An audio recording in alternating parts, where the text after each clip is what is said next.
Assalamualaikum warahmatullahi wabarakatuh. Jumpa lagi bersama channel Tongkat Emas, channel yang menyajikan informasi seputar dunia pendidikan. Baik Bapak Ibu, kali ini kita akan bahas tentang soal P3K tahun 2023, khususnya tentang soal teknis Bapak Ibu. Baik, ini merupakan lanjutan dari soal kemarin. Yang kemarin sudah saya bahas sebagian. Nah, sekali ini kita akan lanjutkan soal berikutnya Bapak Ibu. Bagi Bapak Ibu yang baru menemukan channel ini, jangan lupa tekan tombol subscribe-nya, nyalakan notifikasi loncengnya, serta share video ini seluas-luasnya, agar apa yang ada di dalam video ini bisa bermanfaat untuk kita semua. Baik Bapak Ibu, kita langsung saja. Oh iya, sebelum saya lanjut, saya doakan bagi Bapak Ibu yang akan melaksanakan tes P3K tahun 2023 ini, semuanya lulus dan bisa diangkat menjadi ASN. Amin, amin ya Rabbal Alamin. Baik Bapak Ibu, kita mulai dari soal yang pertama atau soal selanjutnya dari kemarin. Saat merancang pembelajaran, seorang guru ingin menyederhanakan konsep atau prinsip atau hukum yang kompleks sehingga dapat memperjelas penyajian pesan secara tertulis. Media apa yang paling tepat dipilih oleh guru tersebut? A. Bagan, B.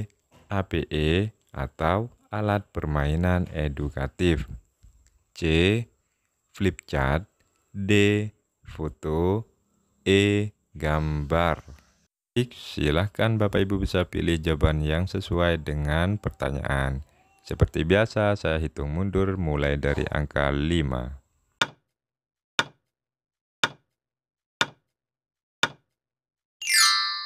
Betul sekali Bapak Ibu, jawabannya adalah A atau bagan. Karena itu merupakan sebuah cara untuk menyederhanakan sebuah konsep atau sebuah prinsip Bapak Ibu. Baik, kita lanjutkan ke soal berikutnya. Seorang guru merancang evaluasi dengan berdasarkan pada indikator dan tujuan pembelajar yang sudah ditentukan di RPP. Evaluasi tersebut dimaksudkan untuk menentukan hasil dan kemajuan belajar siswa. Maka jenis evaluasi yang tepat dipilih oleh guru adalah A. Evaluasi formatif, B. Evaluasi sumatif, C. Evaluasi selektif, D. Evaluasi diagnostik, E. Evaluasi penempatan. Silahkan Bapak Ibu bisa pilih, saya hitung mundur mulai dari angka 5.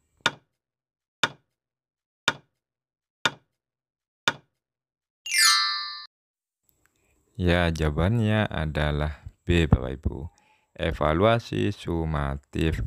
Kata kuncinya dalam pertanyaan itu tersebut kata menentukan hasil dan kemajuan belajar siswa. Nah, maka yang paling sesuai evaluasinya adalah sumatif Bapak Ibu. Baik, kita lanjutkan ke soal berikutnya. Seorang guru mencari materi dan media dari internet saat menyusun rencana pembelajaran atau RPP. Materi dan media tersebut akan disampaikan pada proses pembelajaran dengan maksud agar siswa tidak mengalami kesulitan memahami pelajaran. Langkah apa yang harus dilakukan oleh seorang guru saat memilih materi pelajaran? A. Mengidentifikasi aspek-aspek yang terdapat dalam kompetensi inti, kompetensi dasar, dan indikator. B.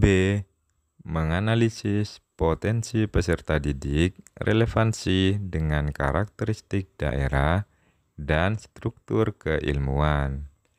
C. Menyesuaikan dengan tingkat perkembangan fisik, intelektual, emosional, sosial, dan spiritual peserta didik. D. melihat kebermanfaatan bagi peserta didik, aktualitas, kedalaman, dan keluasan materi pembelajaran. E. Relevansi dengan kebutuhan peserta didik dan tuntutan lingkungan, alat, dan sumber bahan, dan alokasi waktu. Silakan Bapak Ibu jawab. Seperti biasa saya hitung mundur mulai dari angka 5.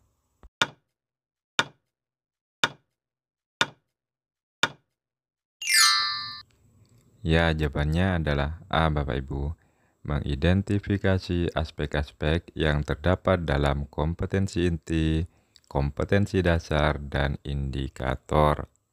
Kata kuncinya di sini, dalam pembuatan RPP, baik sumbernya yang dari internet ataupun buku-buku penunjang lainnya, maka kita harus memperhatikan KI, KD, ataupun indikator Bapak Ibu. Jadi tidak masalah meskipun medianya kita ambil dari internet ataupun dari buku-buku pembelajaran lainnya, maka yang harus diperhatikan adalah kita melihat KI, KD, dan indikatornya. Serta di situ ada juga tujuan pembelajaran yang harus dicapai Bapak Ibu. Mungkin itu penjelasannya. Next, kita lanjutkan ke soal berikutnya. Namun, bagi Bapak Ibu yang baru menemukan channel ini, jangan lupa tekan tombol subscribe, nyalakan notifikasi loncengnya, agar jika ada video terbaru ataupun informasi terbaru, maka Bapak Ibu tidak ketinggalan. Baik, kita lanjutkan ke soal berikutnya. Dengan mencermati silabus, seorang guru akan merancang pelaksanaan pembelajaran atau RPP, sebagaimana yang tertuang dalam Permendikbud RI nomor 22 tahun 2016, Rencana Pelaksanaan Pembelajaran atau RPP, mencakup sekurang-kurangnya A. Kompetensi inti, kompetensi dasar, tujuan pembelajaran, materi ajar, model pembelajaran, metode pembelajaran, strategi pembelajaran, dan penilaian hasil belajar. B. Identitas mata pelajaran, standar kompetensi, kompetensi dasar, materi ajar, model pembelajaran, metode pengajaran, sumber belajar, penilaian hasil belajar, dan bobot penilaian hasil belajar. C. Standar kompetensi, kompetensi dasar, materi pengajaran, metode pengajaran, media pembelajaran, sumber belajar, langkah pembelajaran, tes hasil belajar, dan kunci jawaban tes. D. Identitas mata pelajaran, tujuan pembelajaran, materi ajar, model pembelajaran, media, sumber belajar, langkah pembelajaran, dan penilaian hasil belajar. E. Identitas sekolah, identitas mata pelajaran, tujuan pembelajaran, materi ajar, media, sumber belajar, langkah pembelajaran, dan penilaian hasil belajar. Baik, silakan Bapak Ibu jawab. Seperti biasa, saya hitung mundur mulai dari angka 5.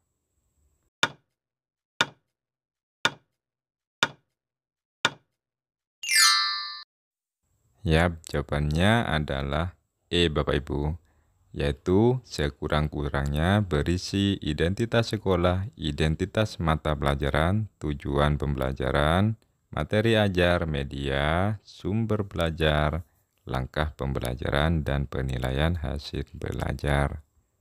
Mari kita cek dulu apa isi dari Permendikbud RI nomor 22 tahun 2016. Pada Permendikbud nomor 22 tahun 2016 tentang komponen RPP Kurikulum 2013 terdiri dari 1. Identitas sekolah, 2. Mata pelajaran, 3. Kelas atau semester, 4. Materi pokok, 5. Alokasi waktu, 6. Kompetensi inti. 7. Tujuan pembelajaran. 8. Kompetensi dasar dan indikator pencapaian. 9. Materi pembelajaran. Dan 10 serta berikutnya nanti Bapak Ibu bisa baca sendiri tentang RPP pada Permendikbud nomor 22 ini. Jadi dari yang barusan saya baca yang paling sesuai Bapak Ibu, maka jawabannya adalah yang E. Oke, kita lanjutkan pada soal berikutnya. Seorang guru senior mengajar siswanya dengan metode diskusi dan menggunakan media gambar yang sudah berlangsung dari tahun ke tahun.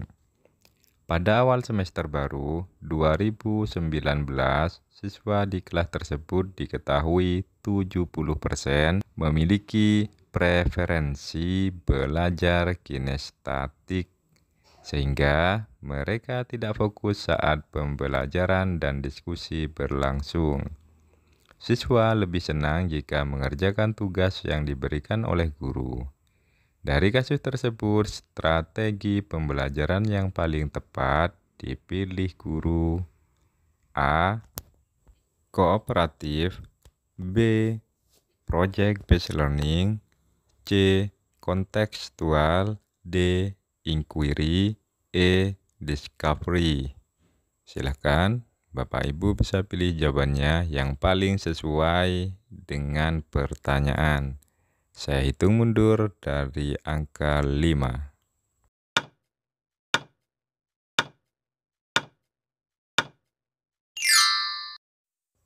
Ya, betul sekali. Jawabannya adalah B. Project-based learning. Karena tidak dapat dibungkiri Bapak Ibu, kata kuncinya dari soal ini, jika kita memberi pembelajaran dengan metode diskusi ataupun menggunakan gambar sebagai media pembelajaran, maka kita ketahui bahwa generasi saat ini yang dikenal dengan generasi Z Bapak Ibu, mungkin sudah bosan dengan metode tersebut. Dalam kasus ini, siswa lebih senang jika mengerjakan tugas yang diberikan guru. Maka, metode atau strategi yang paling sesuai yaitu adalah PBL atau Project Based Learning, Bapak Ibu. Baik, kita lanjutkan ke soal berikutnya. Di sekolah, seorang guru menuliskan beberapa aturan seperti dilarang menginjak rumput dan mencoret-coret meja. Hal ini merupakan pembiasaan kepada peserta didik agar berkembang kecerdasannya. A. Naturalis. B. Kinestetis. C. Visual spesial. D. Verbal linguistik. E. Logis matematik. Silahkan Bapak Ibu jawab, saya hitung mundur dari angka 5.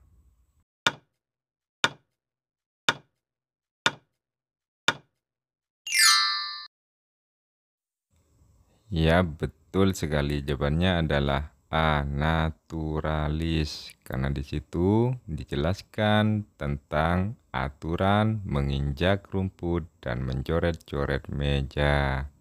Nah, seperti yang kita ketahui, mencoret meja ataupun menginjak rumput, bahkan mencoret tembok sekolah, itu sudah kita tanamkan sejak mulai dari kelas 1 anak didik kita, Bapak Ibu. Dan itu sudah menjadi pembiasaan secara alami atau naturalis. Jika kita pahami setiap arti dari jawaban, maka yang sesuai yaitu adalah naturalis atau secara alami. Pembiasaan itu kita terapkan setiap hari untuk menjaga kebersihan sekolah ataupun dalam kelas Bapak Ibu. Baik, mungkin itu saja yang dapat saya bahas kali ini tentang soal P3K 2023. Mungkin di video berikutnya akan saya bahas soal-soal yang lebih menarik lagi, yang lebih bermanfaat lagi bagi Bapak Ibu yang akan melaksanakan tes P3K kali ini.